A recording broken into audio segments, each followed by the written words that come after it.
അപ്പം ഈ 28 ദിവസമാണ് വർഷത്തിലൊരിക്കൽ ഭഗവത് സന്നിധി തുറക്കുകയുള്ളൂ. അവിടുത്തെ ഉത്സവക്കാലമാണ്.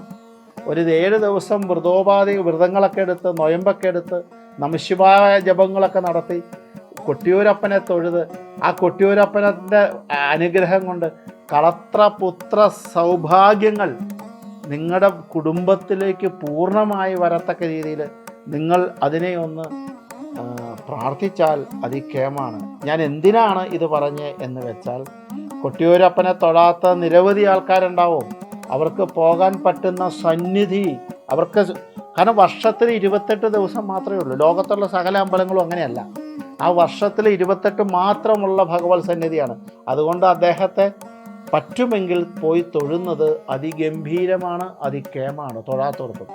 അപ്പം അത് എന്താണ്, പൂർണ്ണമായി നിൽക്കുന്ന ഒരു ഭാര്യയും ഭർത്താവും കൂടെ കൂടുന്നതാണ്, പരമ്പരയും കൂടെ കൂടുന്നതാണ് ഒരു കുടുംബത്തിൻ്റെ സംസ്കൃതി.